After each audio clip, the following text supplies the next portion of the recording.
누가 양말 그렇게 시켜줬어? 엄마 이렇게 시켜줬어? 맞아요. 언니들 이렇게 신는 거예요. 그래야 되게 가져가.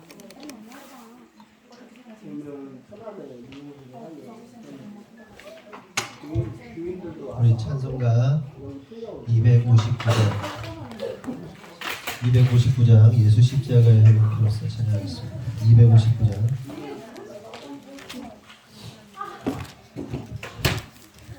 259장 예수 십자가의 흘린 피로써 그대는 씻기어 있는가 더러운 되게 하는 능력을 그대는 참으지 않은가 예수의 보혈로 그대는 씻기어 있는가 마음속에 여러가지 죄악이 깨끗이 씻기어 있는가 주 예수와 밤낮으로 늘 함께 그대는 행동은 아닌가 아무 때나 어디서나 그대는 십자가 붙들고 있는가 예수의 보혈로 그대는 씻기어 있는가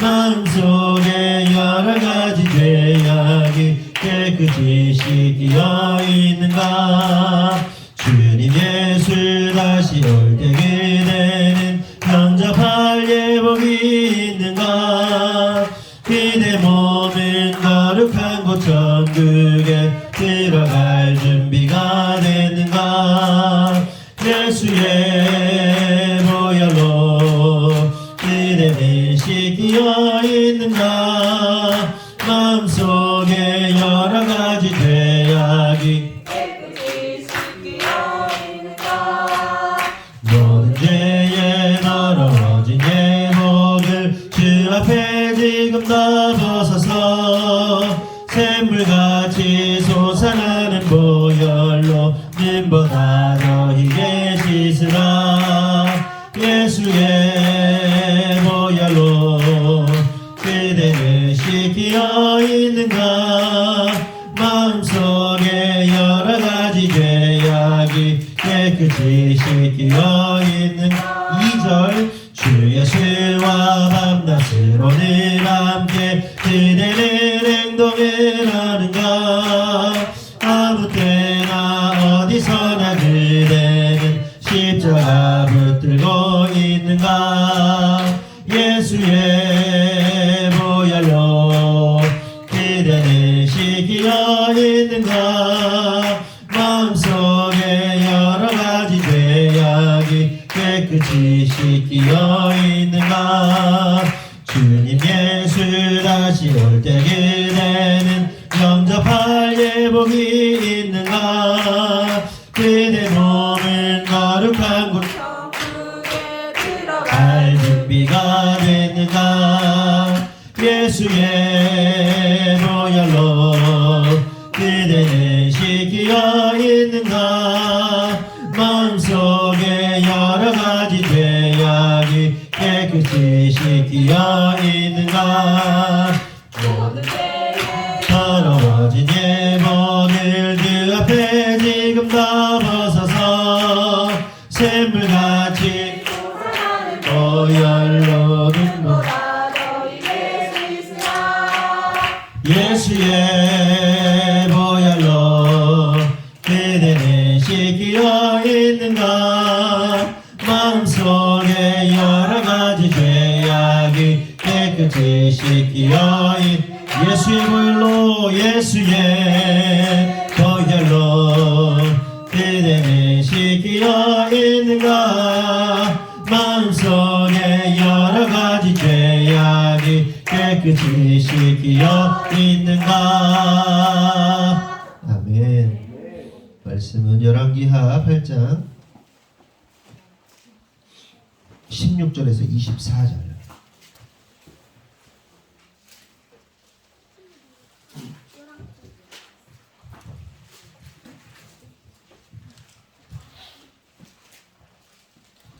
열왕기하 8장 16절에서 24절.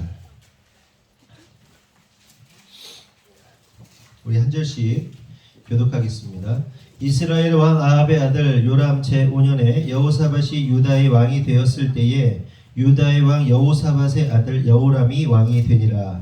여호람이 왕이 될 때 나이가 32세라 예루살렘에서 8년 동안 통치하니라. 그가 이스라엘 왕들의 길을 가서 아합의 집과 같이 하였으니 이는 아합의 딸이 그의 아내가 되었음이라. 그가 여호와 보시기에 악을 행하였으나 여호와께서 그의 종 다윗을 위하여 유다 멸하기를 지켜하지 아니하였으니 이는 그와 그의 자손에게 항상 그러시리라고 말씀하셨습니다. 여호람 때에 에돔이 유다의 손에서 배반하여 자기 위에 왕을 세운 고로 여호람이 눈에 보는 걸 거두리고 산을 졌더니 밤에 일어나 자기의 역사를 전사하와 정보의 거절에 그만두니 이에 백성이 넘어가며 각각 그들의 장막으로 돌아가더라. 이와 같이 에돔이 유다의 수하에서 배반하였더니 오늘까지 그러하였으며 그때에 림나도 배반하였더라. 여호람이 남한 사람과 그가 행한 모든 일은 유다와 역대자에게 기록되지 아니하였느냐. 같이 여호람이 그의 조상들과 함께 자매 그의 조상들과 함께 다윗성에 장사되고 그의 아들 아하시아가 대신하여 왕이 되니라. 아멘. 오늘 말씀을 통해서 하나님의 음성을 듣는 저와 여러분 되기를 예수님의 이름으로 축원합니다. 오늘은 다윗을 위하여 라는 제목으로 말씀을 나눌게요. 본문 16절 17절 다시 보면 이스라엘 왕 아합의 아들 요람 제5년에 여호사밧이 유다의 왕이었을 때에 유다의 왕 여호사밧의 아들 여호람이 왕이 되니라 이렇게 얘기하고 있습니다. 뭐 이렇게 장황하게 설명하고 있지만 사실은 오늘 말씀의 주인공은 누굽니까? 여호람입니다. 그러면 여기서 우리가 생각해 볼 사실은 여호람이 어떤 인물인가 하는 거예요. 니들 왜 다 거기 앉아 있는지? 빨리 일로 와. 야, 물 갖고 가지 마. 신경 쓰인다. 빨리 앉아라. 여호람이 주인공인데 여호람이 어떤 인물인가 하는 겁니다. 여기서 우리가 여호람을 알기 위해서는 먼저 여호사밧을 좀 알 필요가 있어요. 여호람의 아버지가 여호사밧이죠. 여러분 여호사밧이 어떤 왕입니까? 이스라엘의 선왕, 그러니까 착한 왕이 여럿이 있죠. 그러니까 유명한 왕들은 뭐 다윗이나 솔로몬도 있지만 이스라엘의 선왕, 그래서 착한 왕으로서 이제 3대 왕이 있습니다. 그 3대 왕이 누구냐면 히스기야 왕, 요시야 왕, 그리고 여호사밧 왕입니다. 히스기야 아시죠? 오늘 아침에 이렇게 저쪽 동네 어디 가다가 이렇게 보니까 병원 이름이 히스기야 병원이죠. 이름 진짜 잘 졌다. 히스기야가 죽을 병에 걸리는데 하나님 기도해서 그가 더 오래 살잖아요. 그래서 그 3대 왕이 바로 히스기야, 요시야, 여호사밧 왕입니다. 그 3명 중에 한 사람이에요. 그는 상당히 정직했던 왕이고 하나님을 인식하고 존중했던 왕으로 그려집니다. 그의 일대기 중에 가장 유명한 일대기가 뭐냐면 모압하고 마온 사람들과 전쟁을 하죠. 남유다가 전쟁을 하게 되는데 그때 이 남유다의 군사적 상황이 이 사람들과 비교했을 때 그렇게 떨어지지 않았어요. 싸울만 했어요. 그런데 그가 어떻게 하죠? 여호사밧이 하나님 앞에 기도하죠. 그리고 찬양대를 만듭니다. 전쟁 나가는데 무기 준비하지 않고 그냥 찬양단 만들어가지고 찬양하고 가가지고 전쟁에 이겼단 말이에요. 그게 이제 여호사밧 왕이란 말이죠. 어마어마한, 그러니까 정말 전설적인 역사를 일으켰던 왕이 여호사밧 왕입니다.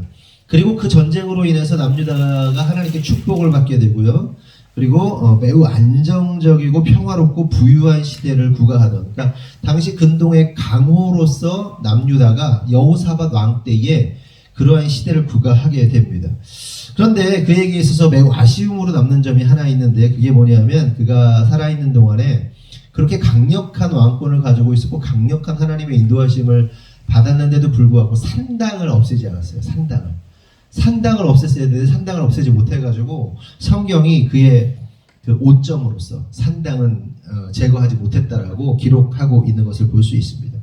그런데 여기서 끝나지 않고 여호사밧 왕이 굉장히 아주 치명적인 실수를 하게 되는데 그게 뭐냐면 그의 아들 여호람을 아합 왕의 딸인 아달랴와 결혼을 시키는 굉장히 치명적인 역사를 이제 실수를 하게 되는 거죠. 실수라고 하기보다는 그런 잘못된 선택을 하게 됩니다.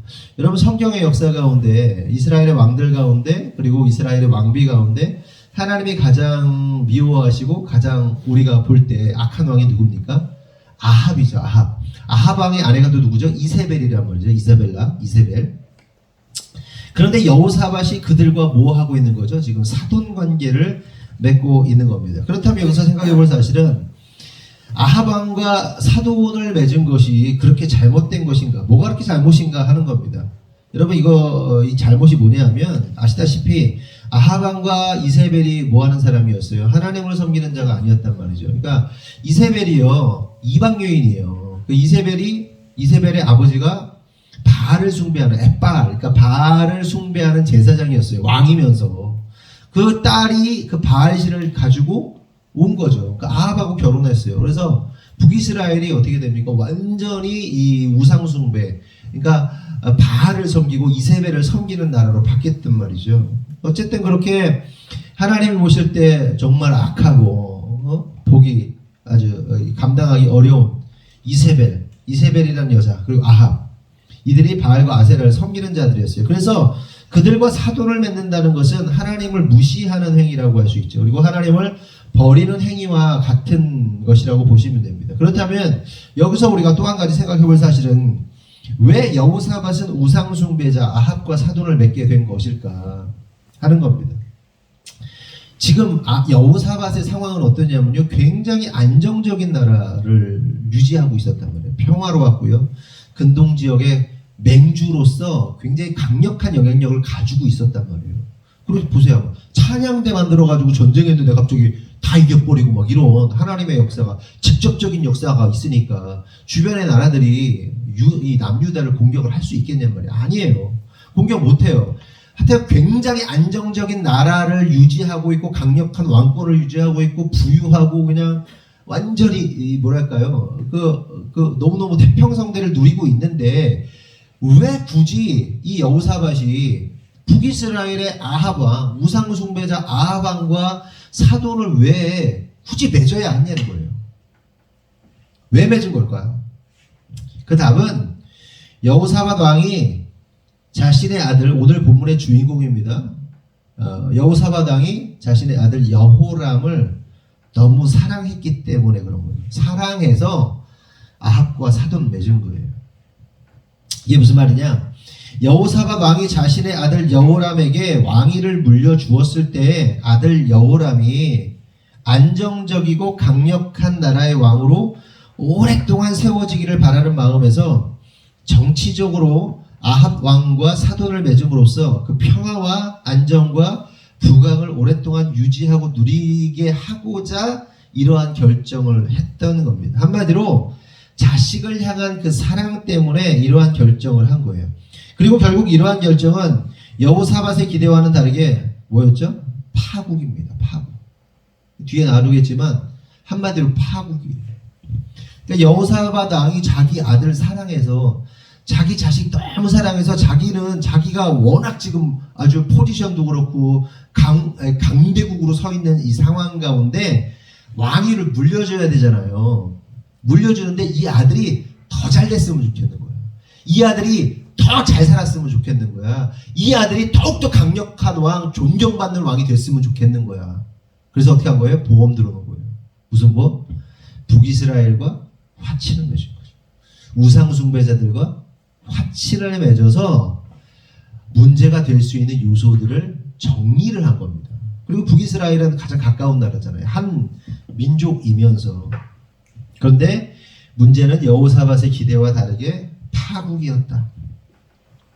여러분, 여기서 우리가 깨달을 사실이 있습니다. 매우 중요한 사실이 있는데 그것은 진정한 평안과 안정과 축복은 하나님으로부터 오는 것이고요.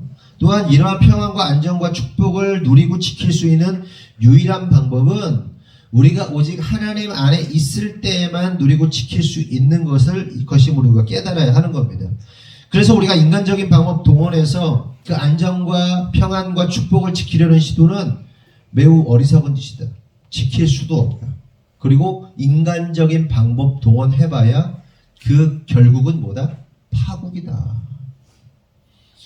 오직 하나님만이 본질적이고 유일한 평안이시고 그 평안을 지키는 것도 오직 하나님을 통해서만 가능한 거예요. 아멘이시죠? 물론 우리가 살면서 평안하지 못할 때가 많죠. 그리고 불안할 때도 많고 여러 가지 힘들 때도 많습니다.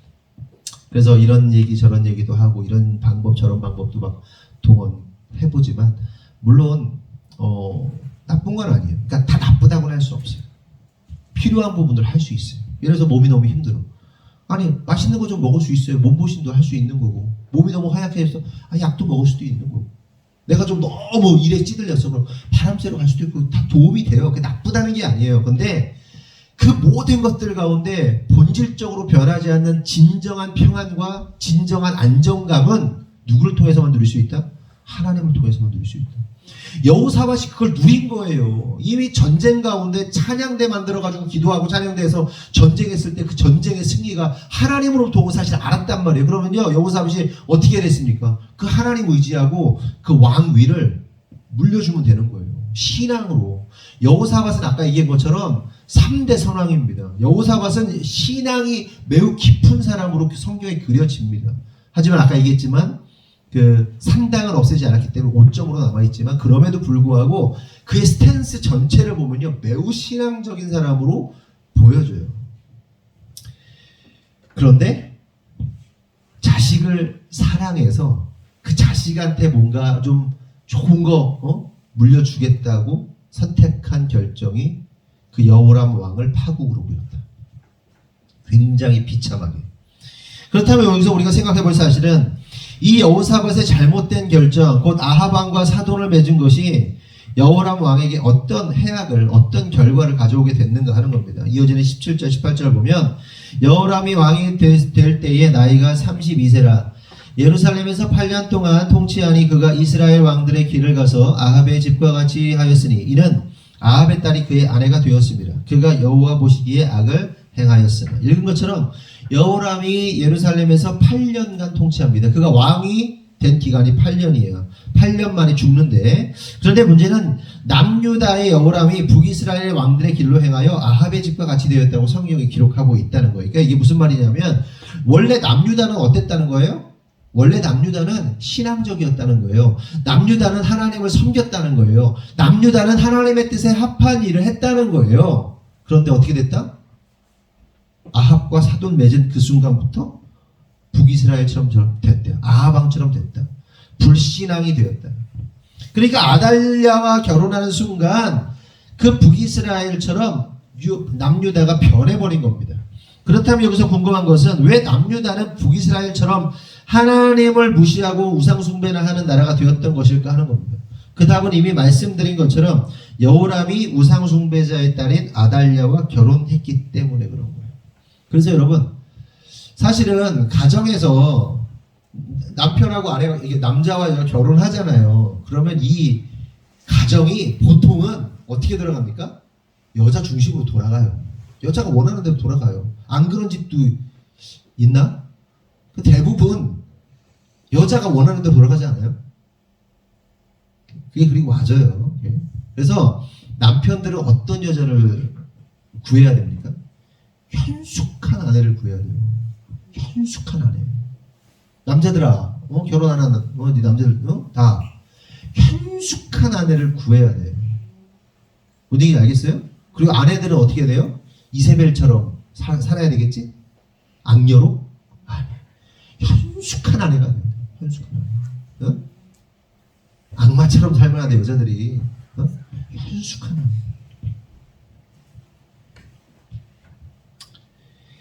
우상숭배자인 아달랴와 결혼했기 때문에 무너지는 거예요. 근데 이걸 좀 더 정확하게 표현하면요, 여호람이 그런 파국을 맞게 된 그 정확한 이유를 좀 더 말하면 사실은 여호람의 아버지인 여호사밧이 잘못된 아들 사랑으로 인해서 그 결과가 나온 거예요. 사실은. 그러니까 아달랴를 선택하는 거 이전에 그걸 누가 선택한 거예요? 여호람이 선택한 게 아니잖아요. 누가 선택한 거예요? 여호사밧이 아들을 너무 사랑해서 북이스라엘이랑 보험을 든 거지. 너무 사랑해서 그 자식한테 그걸 주고 싶었던 거예요. 평안을. 다시 말해서 자기 아들이 고생 좀 덜 하고 좀 잘 살고 평화와 안정을 누리게 해주고 싶은 마음에 우상 숭배자인 아합과 사돈을 맺음으로써 뒤에 나오겠지만 매우 끔찍한 상황을 만들게 된 겁니다. 여기서 우리가 깨달아야 할 중요한 사실은 부모의 어리석은 판단과 잘못된 자식 사랑이 자식의 인생을 파멸로 파국으로 이끌 수 있다는 것을 깨달아야 해요. 다시요. 부모의 잘못된 자식 사랑이 그냥 우쭈쭈 그냥 그래 너 잘 이거 그냥 막 이게요 결국 자식을 망하게 한다니까요. 망하게 한다. 공부방에 있으면 그런 경험을 정말 많이 하잖아요. 학원에서도 마찬가지예요. 그냥 우쭈쭈 키워진 애들 그 인생 자체가요 저주예요. 보면 그 우쭈쭈 자란 애들 고난 없이 자란 애들 그냥 부모가 그냥 그래 너 그래 그래 이렇게 그냥 망나니가 그냥 지 멋대로 지 하고 싶은 대로 다 들어주고 그냥 뭐 돈 쓰고 싶은 거 다 쓰게 해주고 좋은 거 다 해준 애들 그 자체가 공부방 와서 보면요 그 자체가 뭐예요? 저주받은 인생. 아 얘는 그냥 이렇게 끝나겠구나. 얘는 그렇게 그냥 살겠구나. 우리 공부방에도 그런 여자애가 하나 있어요.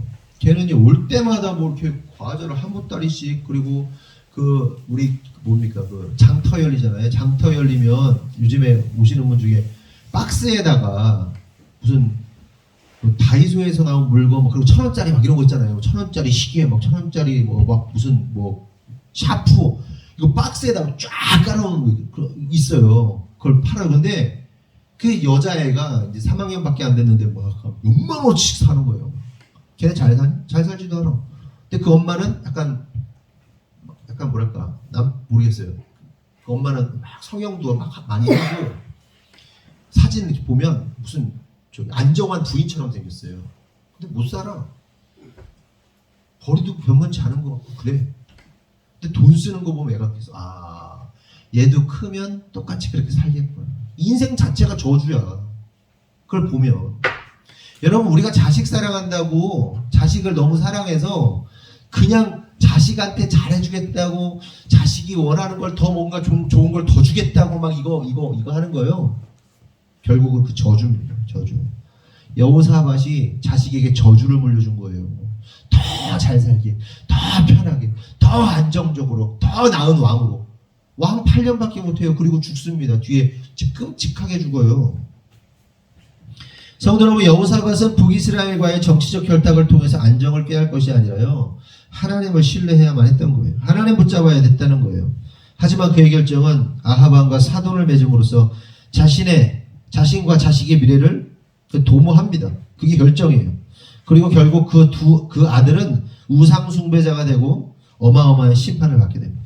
여러분, 근데 이러한 사실은 오늘 사는 저와 여러분에게도 그대로 적용이 되는 거죠.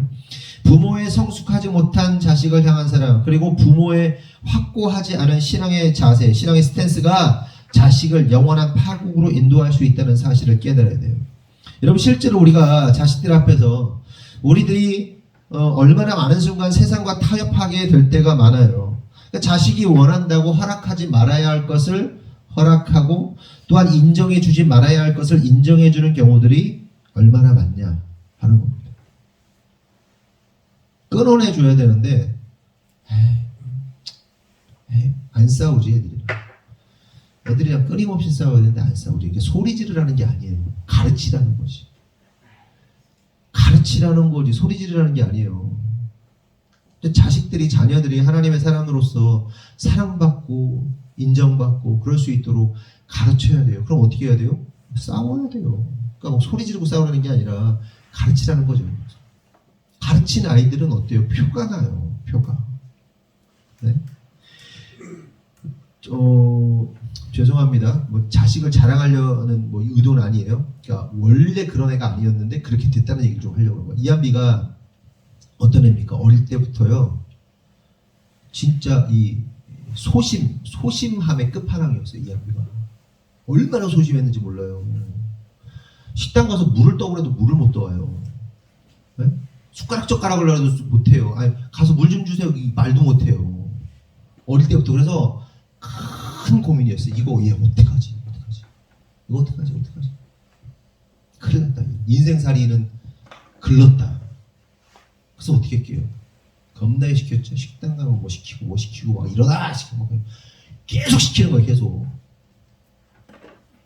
근데 얼마 전에 무슨 얘기가 나오냐면 오히려 이민을 그치 유학을 보내야지, 공부를 시켜야지, 리더로 잘 세워지게 하려면 보내야지. 근데 걱정인 거예요. 이민은 걱정이 없었거든요. 근데 오히려 이민이 걱정인 거예요. 얘가 잘할 수 있을까? 그래서 무슨 얘기를 했는지 알아요? 이한비를 같이 6개월만 보내자. 이한비가 가면 다 해결된다. 네? 이 얘기까지 나올 정도로 이한비랑 같이 갔다가 이한비를 6개월 만에 빠지고 걔 두고 오자. 그런데 또 무슨 생각하는지 알았어요? 같이 보내놓으면 이한비가 다 하고 이희민은 또 가만히 있다가 오는 거 아니냐.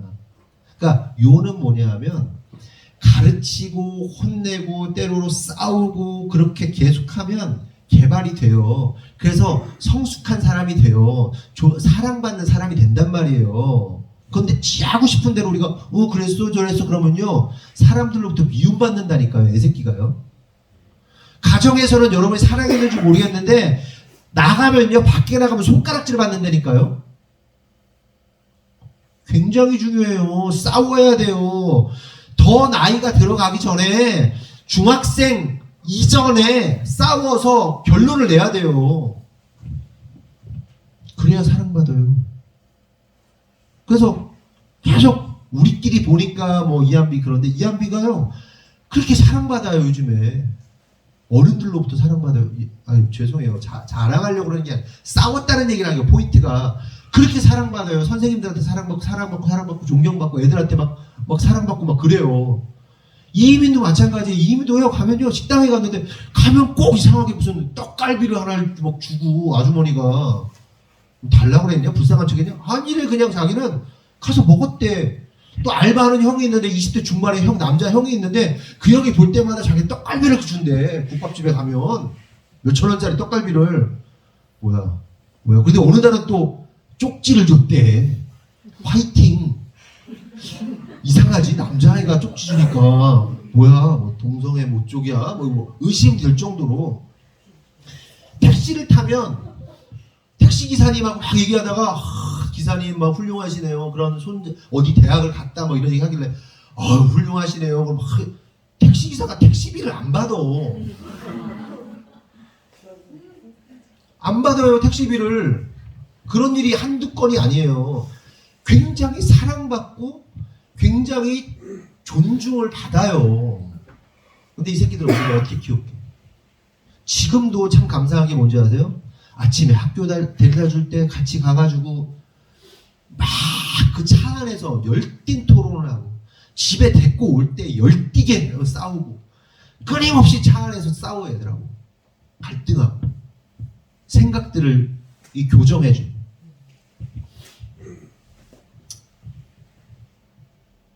그냥 내비두는 게 자식을 사랑하는 게 아니에요. 너 그래 하고 싶은 대로 해주는 게 자식 사랑하는 게 아니라니까. 애를 멸망하게 만드는 거라니까. 몇 년 전이죠. 동기 목사인데 나랑 나이가 똑같은 동기 목사가 페북이었나 뭐 카톡이었나 뭐 올렸어 글을. 자기는 목사지만 자식에게 예수를 전하지 않는다. 신앙을 가르치지 않는다. 그런데 어느 날 자식이 주기도문을 외우더라 라면서 자랑스럽게 글을 올린 적을 본 적이 있습니다. 그 잘하는 거예요? 병신짓 하는 거예요. 망할 짓 하는 거예요. 그러니까 자기는 자식에게 신앙을 강요하지 않는 쿨한 목사다라는 것을 드러내고 싶었던 거지. 성향이 왼쪽 사람이에요. 그 양반이. 그리고 자기가 목사 아들이야. 아버지가 목사로서 신앙적으로 막 이렇게 키우려고 했는데 이게 얘가 왜 삐딱해. 배가 불러가지고. 그래서 지가 목사가 됐으면서 자식한테는 신앙교육을 하지 않는데. 말씀에서 신명기에서 뭐라고 그래요? 누워있든 앉아있든 서있든 뭐 길을 가든 뭐 하든 막 앉으나 서나 주님 생각하면서 말씀을 듣고 따르고 외우고 경청하고 가르치라고 말씀하시잖아요. 안 가르친대. 근데 잘 있더래. 그래서 몇 해 전에 트레이더스에서 봤어요. 애 새끼들이 카트에 타가지고 다 큰 놈들이 게임하고 있더라고. 야, 씨. 여러분 혹시 식당에서 자식들 휴대폰 하는 사람들 있어요? 가족들하고 식사하는데 애 새끼가 휴대폰 하는 사람 있어요 혹시? 절대로 하지 마. 절대로. 그거 없으면 막 못 견디고 막 휴대폰 막 우리는 없어 그런 적이. 밥상머리에서 가르쳐야지. 차 안에서 가르쳐야지. 무슨 밥 먹는데 식당 가서 휴대폰을 봐? 보는 놈들 있구만. 하지 마 오늘부터. 알았어? 얘들아 알겠어? 하지 마. 걸리기만 해봐. 다음에 걸리기만 해봐. 똥침 100방씩 넣어. 더 심한 얘기 하려고 했는데 눈을 뭐 어떻게 할까 막 이렇게 할까 했는데 하지 마. 자식들하고 싸우세요. 잘못될 것 같아요? 안 잘못돼. 신앙으로 서 있으면 잘못되지 않아. 네? 신앙으로 안 서 있으니까 아이고 지는 그렇게 말해놓고 지는 지멋대로 살면서 무슨 나한테 뭘 이렇게 되는 거예요. 앞뒤가 다르면. 항상 말씀드리지만 저나 제 아내는 앞뒤가 똑같잖아요. 항상 똑같이 열폭해요. 교회에서도 화내고 집에서도 화내요. 뭐 다를 게 없어요. 애들이 뭐 이렇게 실망할 일이 없어. 어쨌든 그 목사가 그걸 자랑처럼 여기는 걸 보면서 저 새끼 저거 하는 거죠. 저 목사라고 하나님도 못 만나가지고 저거 하나님 말씀도 모르고. 그리고 꼭 전에도 보면 저쪽 얘기를 하는 거지. 동성애자들도 하나님의 사랑을 무슨 하나님 사랑 받아야지. 근데 뭐 인정해줘야 된다. 뭐 이런 딴 얘기하는. 누가 잘 되나 보자고 자식들은. 땅을 치고 후회할 날이 올 겁니다. 저는 볼 거예요. 그 자식들하고 믿음으로 어찌됐든 간에 열심히 가르치고 세운 자식과 그냥 방목한 자식의 차이가 얼마나 나는지를 저는 똑똑히 결과물을 볼 겁니다. 그리고 이제 뭐 들으신 분도 있겠지만 한참 제 아이가 이제 정신분석 공부하러 갈 때 정신분석 공부한다니까 잘됐네. 그 정신분석으로 휘민이나 고쳐주면 되겠네. 막 이런 소리 했었고 수치를 주고 그랬었는데 보자고 누가 잘 되나. 믿음으로 키운 자가 잘 되나 그냥 방목한 자가 잘 되나 나 꼭 눈으로 확인할 거예요. 얼마 남지 않았어요. 불과 뭐 2, 3년 안에 판가름 나겠죠. 어느 정도. 제가 꼭 볼 겁니다. 성도 여러분, 우리가 신앙의 태도를 분명하게 해야 돼요. 자식들 안쓰럽다고 또한 자녀에게 어떤 세상적인 평안함과 안정감, 더 나은 인생 물려줘 보겠다고 인간적인 방법을 선택하는 순간, 그리고 그렇게 자식들에게 신앙에 대하여 타협하는 태도를 보이게 되면 종국에는 땅을 치며 후회하는 날이 오게 될 거다. 성도 여러분, 우리가 자녀에게 반드시 물려주어야 할 유일한 재산이 있다면 다른 게 아니에요. 신앙이에요. 신앙. 아멘이십니까? 신앙밖에 없습니다. 그런데 신앙교육과 우리의 애매한 신앙, 여우사박과 같은 모습은 결국 자식을 여우람 같은 괴물로 만들어버리는, 그리고 여우람 같은 처참한 결과를 낳게 된다는 사실을 절대로 잊으시면 안 돼요. 아멘이시죠? 그렇다면 계속해서 생각해 볼 것은 여우사밧의 잘못된 자식사랑이 구체적으로 여우람을 통해 어떠한 결과를 낳고 있는가 하는 거예요. 여우사밧의 A라는 선택이 여우람을 통해서 어떻게 Z라는 결과를 맺게 되는지 보자는 거죠. 역대하 21장 1절에서 7절을 보면 제가 읽어볼게요. 여호사밧이 그의 조상들과 함께 누움에 그의 조상들과 함께 다윗성에 장사되고 그의 아들 여호람이 대신하여 왕이 되니라. 여호사밧의 아들 여호람의 아우들 아사랴와 여히엘과 스가랴와 아사랴와 미가엘과 스바디아는 다 유다 왕 여호사밧의 아들들이라. 그의 아버지가 그들에게는 은금과 보물과 유다 견고한 성읍들을 선물로 후히 주었고 여호람은 장자이므로 왕위를 주었더니 여호람이 그의 아버지의 왕국을 다스리게 되어 세력을 얻은 후에 그의 모든 아우들과 이스라엘 방백들 중 몇 사람을 칼로 죽였더라. 여호람이 왕위에 오를 때의 나이가 32세라. 예루살렘에서 8년 동안 다스리니라. 이런 얘기가 나오거든요. 이게 핵심적인 내용이 뭐냐면 여호사밧이 아들들에게 유산을 주게 되는데 여호람은 뭘 준 거예요? 왕위를 준 겁니다. 왕권을 준 거고 나머지 자식들은 금과 은과 견고한 성읍들을 다 나눠준 거예요. 성주로 세워준 겁니다. 그런데 여호람이 어떻게 돼요? 왕이 되자마자 어떤 일이 벌어집니까? 그 왕자들을 다 죽여버립니다.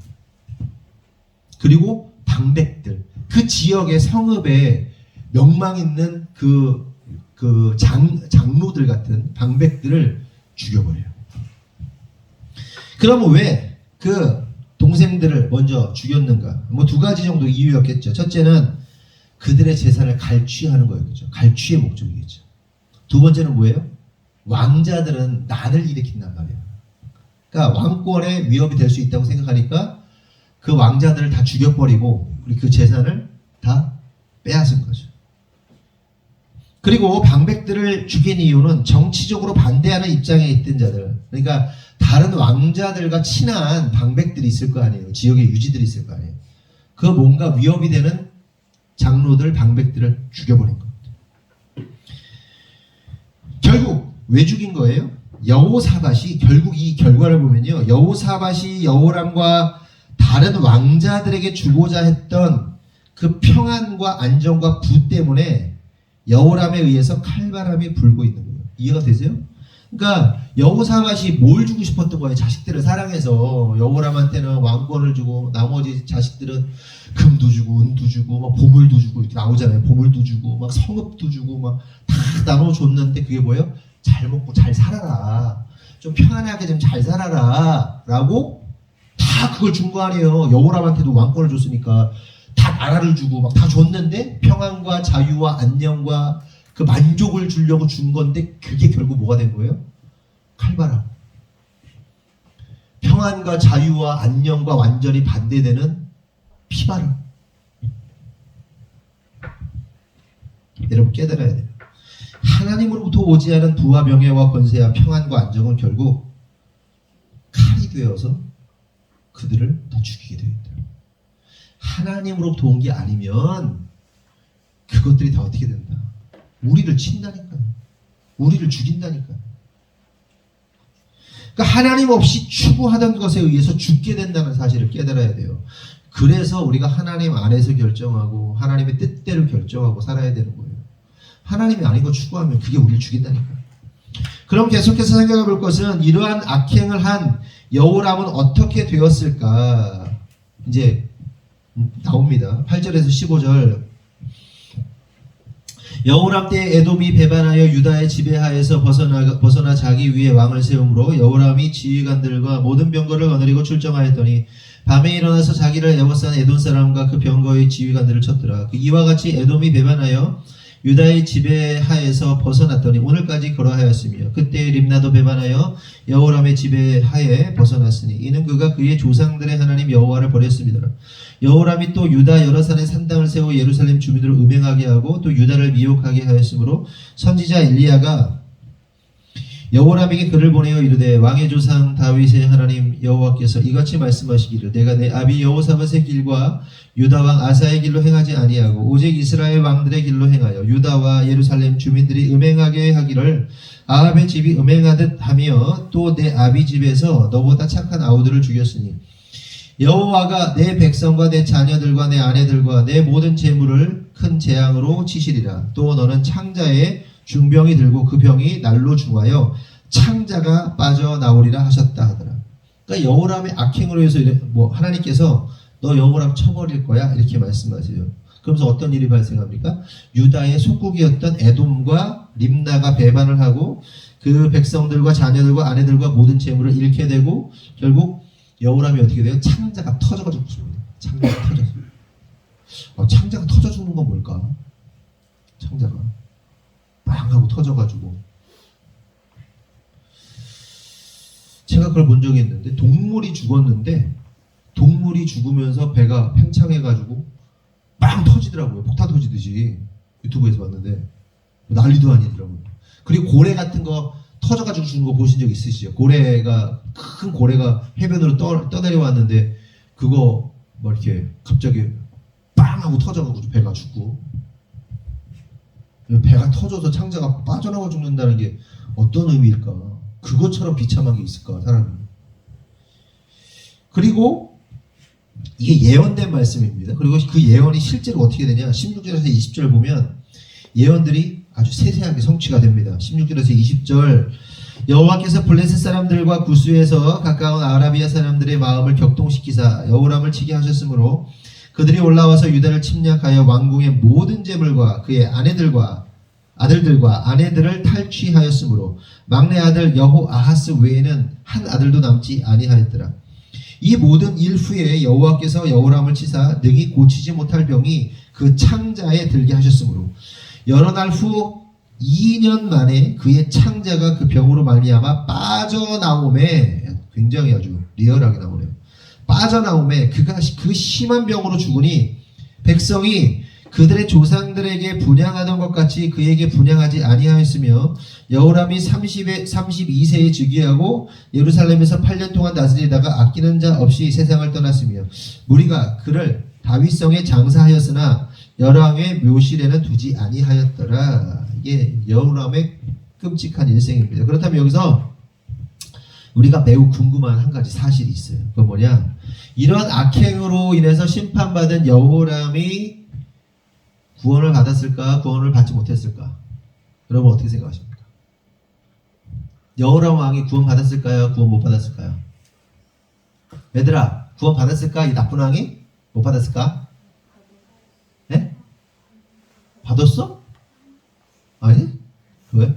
그러면 나 이거 궁금했어요. 다윗은 구원 받았을까? 못 받았을까? 받았어요. 아 진짜? 살인하고 저기 막 마누라 있는 남편 있는 아내, 남편이 있는 남편 죽이고 이렇게 뺏어가지고 결혼했는데 그래도 구원 받았어? 네. 아, 그래. 솔로몬 하나님 지혜를 받았는데 나중에 막 우상 숭배하고 막 그냥 막 이렇게 하다가 죽었거든? 구원 받았을까? 어떻게 할까? 안 받았을까? 솔로몬이? 받았어? 그래? 그럼 여호람 왕은 오늘 그러면 막 나쁜 짓 막 하고 막 우상 숭배 막 하다가 막 그냥 배창자 터져가지고 죽었는데 그럼 받았을까? 못 받았을까? 어? 못 받을 것 같아? 그냥 사실은 못 받았으면 좋겠지. 그치? 성경에 보면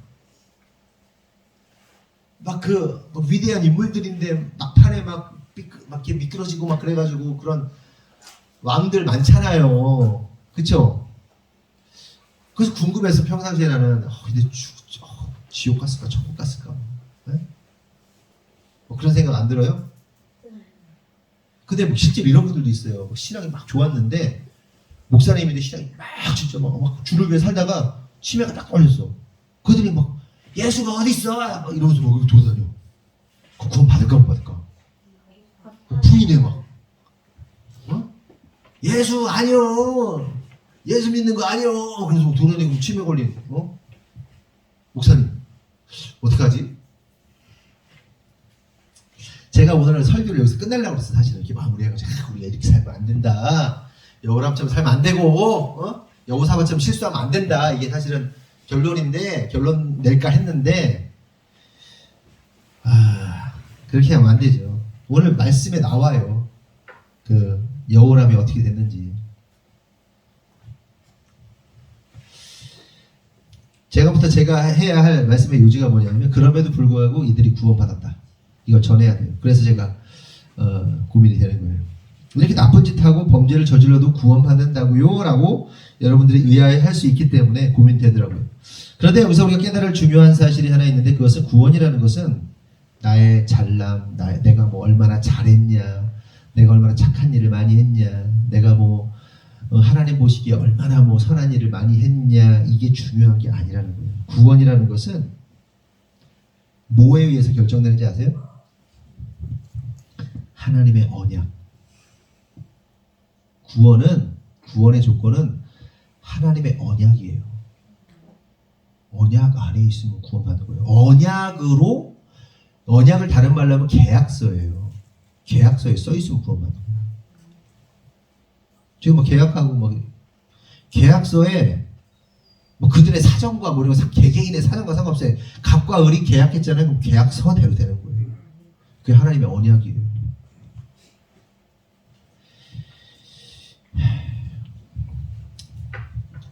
지금까지 살펴본 바와 같이 여호람의 행위를 보면요, 지옥 가는 것이 맞습니다. 당연합니다. 그렇다면 여기서 뜬금없이 질문을 좀 하면, 이 자리에 계신 분들은 여러분들은 구원받으실 거라고 믿으십니까? 그냥 믿는 사람은 오른손 들고 아멘 해봐요. 네. 두 손 들고 아멘 해보세요. 아멘. 구원받으실 줄 믿죠? 그럼 보세요. 여러분들은 지금까지 어떻게 살아오셨습니까? 저를 포함한 우리들 중에 여호람처럼 살지 않았다라고 자신있게 말씀하실 수 있는 분이 혹시 계십니까? 어떤 분이 이렇게 말할 수 있어요? 목사님, 제가 최소한 여호람처럼 자기 동생들 죽이고 그 방백들 죽이고 살인은 안 했습니다. 제가 여호람하고 우리가 비교하면 좀 안 되죠 라고 생각하실 수 있을지 모르겠는데, 요한일서 3장 15절 뭐라고 말합니까? 형제를 미워하는 자마다 뭐라고요? 살인자라고요. 그 얘기는 뭐예요? 우리가? 여러분, 난 미워해본 적 없다. 아무도. 유진이가 있었으면 손들었을 모르겠네. 우린 다 누군가를 미워해먹고 미워하고 있고 그래요. 그럼 우리가 뭐예요? 살인자예요. 우리가 여호람하고 똑같아. 다윗하고 똑같아. 우린 살인자예요.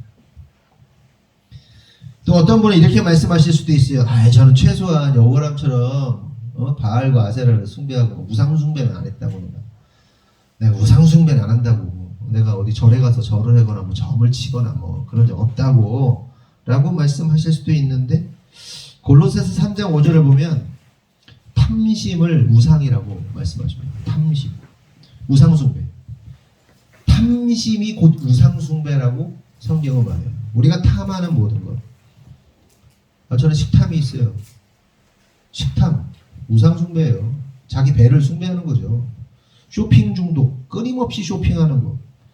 자기의 어떤 만족감을 위해서 쇼핑하는 사람들 있잖아요. 끊임없이 물건 사들이는 거. 중독도 탐욕입니다. 그리고 우상 숭배입니다. 또 마음을 빼앗겨가지고 정신 차리지 못하고 그것을 원하고 바라고 만족하지 못하는, 그 모든 탐심이보다 우상 숭배예요. 그러니까 우리는 뭐 하는 사람들이에요? 우리가 우상 숭배자들이에요. 결국 여호람의 모습이 누구의 모습이다? 우리의 모습이다. 우리의 자화상이에요.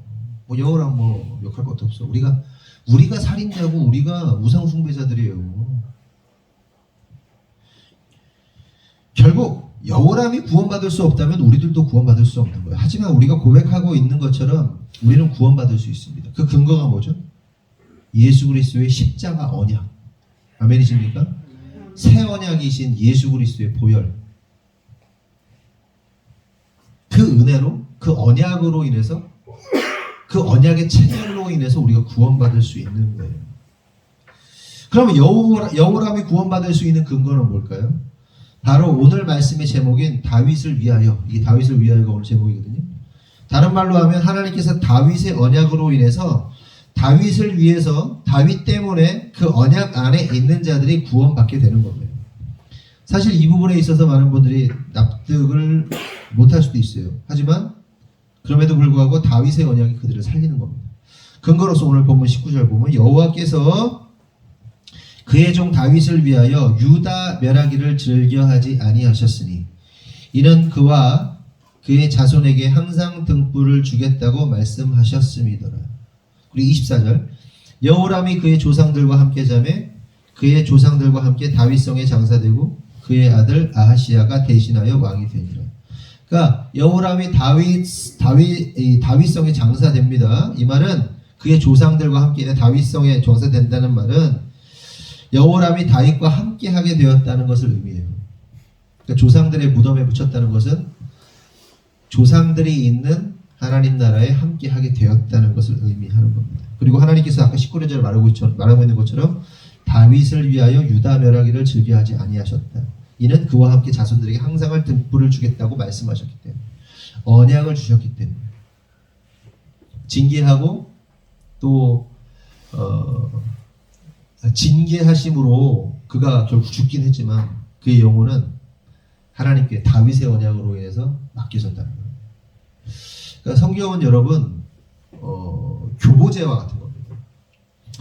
저 참 항상 솔로몬을 볼 때마다 안타깝거든요. 솔로몬이 왜 그 하나님의 지혜를 받고도 결국에는 우상숭배하다가 죽어야만 했는가? 설교하기 곤란하잖아요. 왜 솔로몬은 지옥 가야 되는 거거든요. 그런데 지옥 갔을까 천국 갔을까 막 아리까리 하지 않아요? 교보제로 쓰는 거예요. 니들이 이렇게 살아. 니네는 가망성 없어. 솔로몬도 그랬어. 다윗도 살인교사 해가지고 지가 간음해가지고 살잖아. 가능성 없는 존재야 너네들이. 야 네가 다윗 욕할 수 있냐? 네가 솔로몬 욕할 수 있냐? 너 우상 숭배 안 하냐? 오늘도 어제도 인터넷으로 얼마나 우상 숭배했어. 식탁 얼마나 부렸어. 또 지옥 가야지 우리도. 니네도 잘못하는 인생인데 근데 하나님의 은혜 그 언약을 좀 알았으면 좋겠다. 하나님의 구원하심이 얼마나 놀라운 사건인지 알았으면 좋겠다. 그거 말씀하시는 여러분 이걸 아셔야 돼요.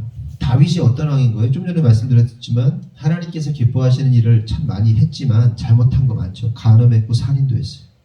다윗이 징계받습니다. 하지만 그렇다고 해서 하나님께서 다윗과의 언약을 파기하진 않으셨어요. 네? 이해되세요? 우리가 날마다 배신 때리잖아요. 주님 등에 칼 꽂잖아요. 날마다 배신 때리잖아요. 순간순간 배신 때리잖아요. 끊임없이 배신 때리잖아요. 끊임없이 배은망덕하단 말이에요. 쓰레기도 이런 쓰레기들이 없어.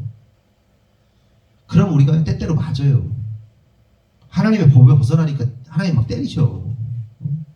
뭐 하는 거야? 돌아와. 그래서 정신 차려. 회개도 하시고 건강으로 맞기도 하고 사업으로 맞기도 하고 뭐 막 그래.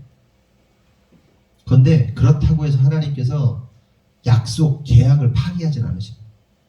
왠지 아세요? 그 언약이 하나님 자신의 이름으로 한 약속이기 때문에 하나님은 자신의 언약을 파기치 않으십니다. 우리는 언제든지 파기하지. 언제든지 뒤집지. 언제든지 찢어 발기지. 계약서고 뭐고. 그리고 그 언약은 아브라함을 통해서 다윗을 통해서 예수 그리스도를 통해서 이어지는 겁니다. 그래서 오늘 본문에 등장하는 이 약한 여호람이 다윗의 언약으로 인해서 혜택을 받는 거예요. 혜택. 사실 오늘 말씀이요. 저는 제가 전하면서도 그렇게 뭐 썩 유쾌하진 않아요. 불편해. 권선징악 이런 거. 이게 좋거든요. 설교하기. 그러면 안 됩니다. 여러분. 그럼 이것 때문에 논란에 또 이 바보 멍청이들이 또 그래 그래도 난 언약에서 구원받는 좀 막 살았대. 이런 또 여러분 안 그러겠지만 그 쪼다들이 또 있어요. 그 쪼다들이 악용하는. 오늘 본문의 여호람은 저와 여러분입니다.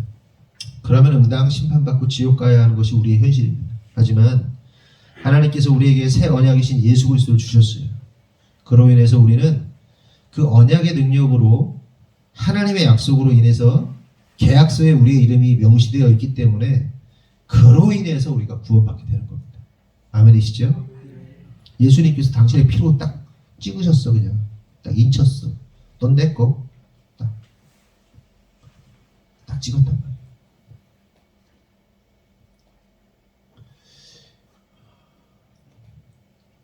그러므로 성도 여러분, 우리가 이 사순절 기간에 좀 방종하지 않고요.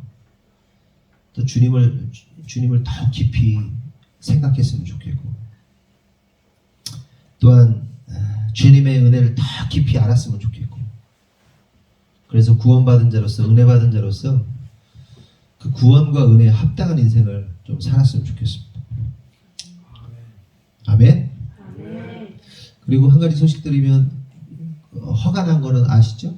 다 아시죠? 허가 났어요. 어제 허가 나가지고 그러시더라. 주님은 그러니까 부활절 앞두고 허가 나고 고난기간 중에 허가 나고 허가 났다고 그냥 바로 착공이 되는 게 아니고요. 착공계를 내야 되고 그러면 다음 주에 이제 이번 주 토요일 날 지내력 검사라는 걸 해요. 땅이 얼마나 건축하기 합당한 땅인가를 검사를 토요일 날 하게 되고요. 그리고 착공기를 냈으니까 다음 주에 부활주일 지나고 나서 이제 시작이 됩니다. 그게 결론은 또 상상해 보면 맥추감사의 왕국이 될지 추수감사의 왕국이 될지는 잘 모르겠어요. 스트레이트로 달리면 2달 안에 끝나는데 우리 광수 사장님이 스트레이트를 못 달리는 사람이에요. 그래서 어쨌든 그렇게 될 것 같고요. 그렇습니다. 그리고 참고로 이 앞부분이 이렇게 세모냈잖아요. 이렇게 세모냈거든요. 그림상으로 이렇게 생긴 그림이었거든요. 이거 강단. 이게 이제 뚝 일자로 바뀝니다. 7평을 빼야 된대. 7평을 빼야 되는 이유는 뭐 평수가 7평이 늘어난 걸로 하면 이게 교회하고 합쳐지질 않고 이게 사무실이고 교회고 그래서 나중에 만약에 이걸로 신고를 들어가면 뭐 복잡해지고 그리고 교회로 합치려면 이 내화 구조를 만들어야 된대요. 이거 다 뜯어가지고 페인트를 불 안 나는 페인트 뭐 해가지고 안에 다 뜯어야 되는데 근데 가장 좋은 방법은 7평을 줄이는 거라고 해서 그 세모난 부분을 뚝 자르기로 했습니다. 그렇게 진행될 것 같아요. 우리 주님은 절기를 참 사랑하시는 것 같고 그 절기 속에서 역사하시는 것 같습니다. 그 절기와 함께 여러분들 또 개개인들도 부활하게 될 줄 믿습니다. 오늘도 부활의 소식들이 좋은 소식들이 이렇게 들리는 성도들도 있더라고요. 이미연 집사 이렇게 막혀있던 것들이 막 열리는 뭐 그런 얘기도 들었고 그리고 여러분 개개인 모두가 정말 부활의 주님 이 고난 주간에 우리가 고난당하지만 부활의 주님과 함께 부활의 소식과 함께 우리 모두에게 확 살아났으면 좋겠습니다. 아멘이시죠? 네, 기도하겠습니다. 하나님 감사합니다.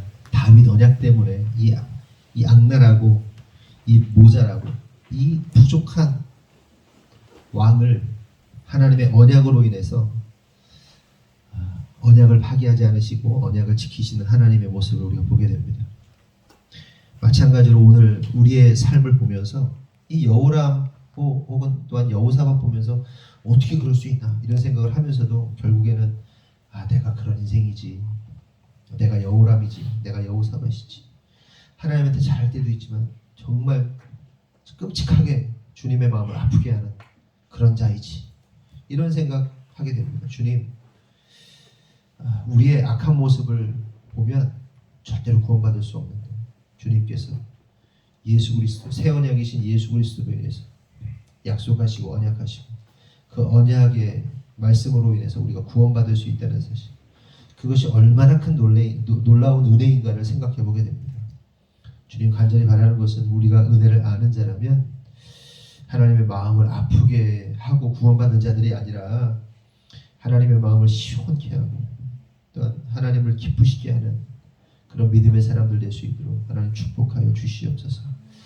하나님 고난기간 가운데 참 이 허가가 나지 않아서 참 고민스러웠고 힘들었고 그런데 하나님 우리에게 절기에 맞춰서 하나님께서 또 허락하시고 그 착공을 부활과 함께 부활 이후로 우리가 시작할 수 있는 기회를 허락하셔서 감사합니다. 하나님의 시간, 하나님의 그 타이밍 속에서 이 모든 것이 진행되고 성취되고 이루어짐을 믿습니다. 아멘. 그러므로 주님, 우리 모든 성도들이 하나님의 시간을 인식하고 하나님의 때를 기다리며 그래서 하나님이 역사하시는 그 은혜를 경험하고 누릴 수 있는 우리 성도들 될 수 있도록 인도하여 주시옵소서. 특별히 기도하는 것은 우리 성도들 모두가 주님의 부활과 함께 그들의 가정과 사업과 직장과 또 그들의 영혼과 영혼육이 하나님 새롭게 솟게 되고 부활하는 부활체가 되는 놀라운 역사에 있도록 축복하여 주시옵소서. 우리의 힘으로 할 수 없지만 성령님께서 은혜 내려 주셔서 마음 깊은 곳에서 영혼육 가운데 그의 손끝부터 발끝까지 주님의 만지심, 주님의 역사하심, 주님의 그 터치가 새로운 생명력으로 부활할 수 있도록 주님 축복하여 주시옵소서. 주님께서 이루실 줄 믿사옵고 예수님의 이름으로 기도합니다. 아멘. 우리 주기도문 하겠습니다. 하늘에 계신 우리 아버지여, 이름이 거룩히 여김을 받으시오며 나라가 임하오시며 뜻이 하늘에서 이루어진 것 같이 땅에서도 이루어지오며 오늘 우리에게 일용할 양식을 주시옵고 우리가 우리에게 죄진 자를 사하여 준 것 같이 우리 죄를 사하여 주시옵고 우리를 시험에 들게 하지 마시옵고 다만 악에서 구하시옵소서. 나라와 권세와 영광이 아버지께 영원히 있사옵나이다. 아멘. 하나님께 영광의 박수를. 광고가 있는데요. 그래서 이번 주부터 책상, 의자 이런 거 다시 다 들여놔도 되거든요. 되고요. 부활절을 지내려면 어떻게 할까요? 금요일 날 해야 되나 토요일 날 해야 되나 이거를 세팅을 다시 해야 돼요. 그리고 준공 날 때 한번 빼야 될 수는 있대요. 그렇다고 이제 몇 달 동안 비워놓을 수가 없으니까 의자도 세팅하고 주방도 세팅하고 다시 해야 되니까 어떤 날이 좋을까요? 네? 금요일 저녁에? 금요일 저녁에 금요 예배 때 철야 때 최대한 좀 다 모이셔가지고 같이 의자 옮기고 연결할 거 연결하고 그렇게 다음 주? 세팅을 했으면 좋겠습니다. 오늘 아시겠죠? 어르신들은 그냥 쉬세요. 네, 무거운 거 그러니까 네 박수 3번. 그 카톡에도 좀 올려주세요. 금요일에 몇 시? 8시? 몇 시 할까? 예, 뭐요? 8시? 뭐요?